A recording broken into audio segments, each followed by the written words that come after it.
Hey everyone, Hobbs in here just give you a bit of an update video and letting you know that I will be providing some more um, Dittery live coverage soon on the channel because I got tickets both to SmackDown at the end of the month in August and Summerslam. So, so I guess not at the end of the month, more near the middle, but nonetheless, I have some live Dittery content, some more Dittery live content to bring to you soon. So I'm excited for that to bring that to you guys. I myself wish I was more excited to go to those events. Don't get me wrong, I was super stoked at first, but now due to some recent stuff that has happened, I'm a little pissed at WWE and not as excited for either of those events. But we'll get into that. Some of you may also have been wondering why I haven't streamed or uploaded anything in like probably a little over a week now. I was finally near the end, I know, of Final Fantasy VII Remake, and just seemed to stop out of nowhere streaming it. I'll be honest, I did get to an area of the game that I wasn't really enjoying, so I kind of, you know, threw off my enjoyment from playing it a little bit. But I did still plan on going back and finishing it. I just got distracted by Skyward Sword on the Switch because that came out recently. And I don't know, in general, I've just been going about a small depression bout, so like I haven't just really felt like getting back into things streaming wise on the channel, but I assure you I will again at some point soon or whatever it is. But I will eventually get back and finish that Final Fantasy VII game if anyone cares. But yeah, as I said, I do have two live events I'm going to soon from WWE, and as I said, while I'm excited to provide the content for you guys, I'm not as excited about going to the events now as I should be. And why? Because of WWE's terrible booking and their horrendous business decisions. So let me start out with SmackDown. This past episode of SmackDown, two SmackDowns ago, actually, let's start with two SmackDowns ago. Two SmackDowns ago, WWE decided to tease us um, with Finn Balor challenging Roman Reigns for the Universal title, which got me, and I'm sure several other Finn Balor fans, excited, thinking that Finn Balor is going to rightfully be put in the main title picture again, because he fucking deserves it. But no, because we go to this SmackDown, this past SmackDown, and during that contract signing, gets attacked by Baron Corbin, even though we've already had a horrendous Corbin Balor feud on Raw a couple years ago, but oh well. I would have much preferred to see Balor versus Roman than Cena versus Roman. Because, we've already also seen the Cena versus Roman feud before, and Roman's already beat Cena. He hasn't beat Balor, so I feel like, and Balor has beat Reigns, so I feel like that feud would have been more interesting and made more sense, long term story booking wise. But again, whatever. And here's the funny thing about this is I actually was extremely excited for Cena versus Roman Reigns. They got me. They got me with on the nostalgia trip that WWE tries so desperately to do with their fans nowadays. They got me when John Cena returned at Money in the Bank. Even though I'm not usually a John Cena fan, I was excited to see him again because here's the thing. I don't hate John Cena as a person that much. Okay, it's the character I hate. As Roman Reigns said 2 SmackDowns ago, it's like missionary position every night. Okay, he's been doing the same stick for the past 10 years. But since they got me though, since he's been gone for 10 years, I mean, not, stop been gone for 10 years. Since he's been gone for about a year, a little over that. I'm actually like, okay, yeah, I don't mind seeing him again. Um, and like, yeah, I'll watch, a match between him and Reigns again because, Reigns has grown much more as a character since their last feud. And I'm sure they'll have some great exchanges on the mic. Again, I don't really like the same Cena stick that we've been seeing for the past 10 years. But I will agree that he's good on the mic, so I was excited to see the feud between him and Roman again. I was okay with it, and I'm not going to lie, their promos have been pretty good back and forth between each other with this new feud. Um, but don't, in order to keep me excited for that feud, with John Cena and Roman Reigns. In order to keep me excited for that match at SummerSlam, don't go and tease me with something better. Okay? Don't go and tease me, making us all think that you're going to put Finn Balor as part of the title picture and making it a triple threat or something, or making it Balor versus Reigns instead. Because since you teased me with something better, you now opened my eyes as to how much and why I don't need to see this Reigns versus Cena match again, and why I would rather see Balor in the mix. And now, because of that, I could care fucking less about seeing Reigns versus Cena, you know? And it's especially because they booked it so horribly. They did Balor so dirty. Like, you had a character, who's supposed to be the ultimate babyface, for the past 10 years, John Cena, whose character is supposed to be all about respect, come out and do the most dickish heel move I have ever seen in just signing another man's contract, signing Finn Balor's contract. Again, a man that's supposed to be all about respect just goes out, steals another man's contract. Like, dude, what the hell? And then, like, they even point this out. Paul even points this out to Adam Pearce, like, backstage. And it's like, okay, yeah, Cena signed the contract, but you'll notice the contract says a match between Roman Reigns and Finn Balor. He signed a contract with Finn Balor's name on it.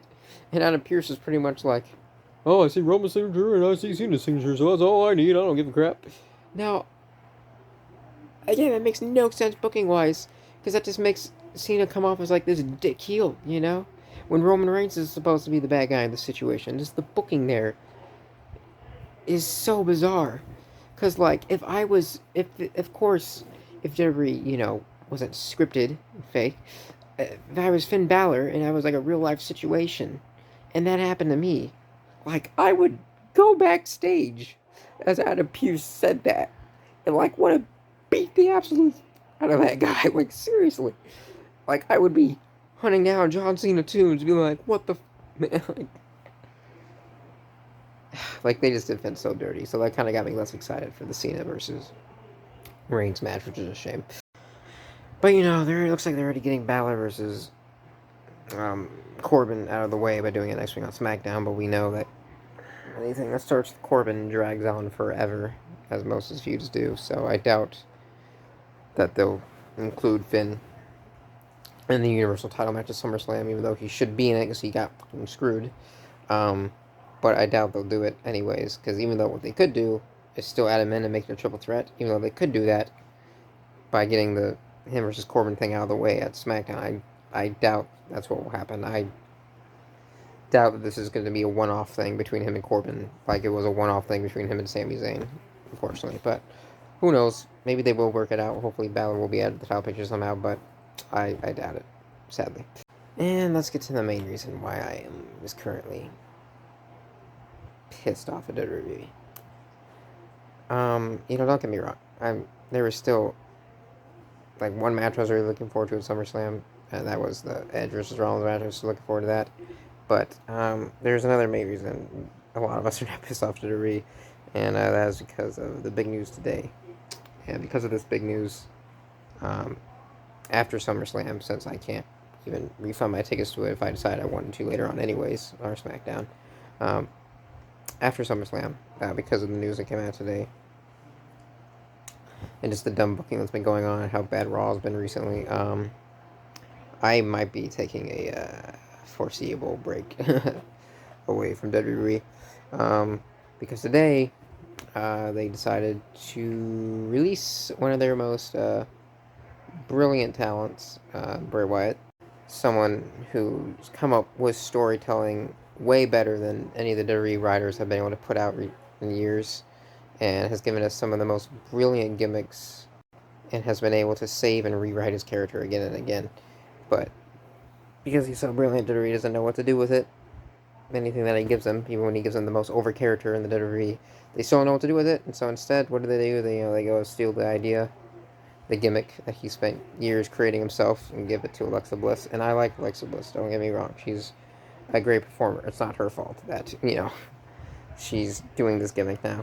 I mean, she's doing a good job at it, for what it's worth for the most part. Um, but it's just in poor taste to me that WWE would do that, take the most over gimmick that Bray Wyatt gave them and then just give it to someone else and then go ahead and release him over a budgetary cut too. Here's the thing.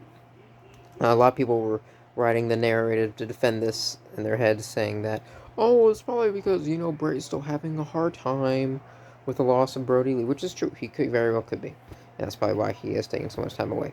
But people have been, writing that off as an excuse to justify WWE, saying, well, he probably asked for the release because of the hard time he's having. But no, Bray was apparently, so it pisses me off at the situation, Bray was apparently getting ready for a return to WWE in August. I mean, he had teased a couple months before on his Twitter that he was getting ready for a return at SummerSlam. And so, yeah, reports came out that he was getting ready for a return in August, and he apparently got the call saying it was nothing he did, but that they released him because of budgetary cuts, while we are meanwhile paying old fucks like Goldberg to come out here time and time again, who we don't even need to see here still. And, paying like people like Cena, who's already doesn't need to be here anymore either. He's got a Hollywood career. I mean, I don't know. So yeah, the person who, again, has given them some of those brilliant gimmicks, and whenever his character is around, has been their top merchandise seller, they decide to make the most bizarre, unlogical business decision ever, and say, yeah, we should release him for the budget, even though he sells us some of the most merchandise. Like, just absolutely baffling to me. I'll tell you, I've never been more thankful in my life, though, for AEW to be around. But yeah, it's because of these horrible booking stuff that's been going on, just the way they treat their superstars like Bray Wyatt, just to bring in people like John Cena and Goldberg to take up the main event spots at the biggest pay-per-views that should be going to other deserving talents. It's because of stuff like that. Depending on how things go, I probably will be taking a foreseeable break from WWE after SummerSlam, but again, we'll see how things go. But it's going to take a lot to win me over. So we'll see what happens. And there are still some things that could win me over. That hook me back in. I'm not gonna lie to you. Even though I am quite pissed off at him. Vince could drop dead. I'm sorry. I'll be legit here though. Big E could cash in. That would probably get me pretty hyped. But right now, just the way booking things are going, it was. So grateful for AEW to be around though. But yeah, let me know y'all's thoughts on the way the SummerSlam booking is going. Let me know. Are you excited for the SummerSlam matches that have been announced so far? The only one I've been excited for is Edge vs. Rollins. That was another thing I didn't like on SmackDown. I didn't like that. I'm like, oh, of course we're just building up another Sasha versus Bianca match. Like, I know their first match at WrestleMania was amazing, but I'm sick of seeing rematches.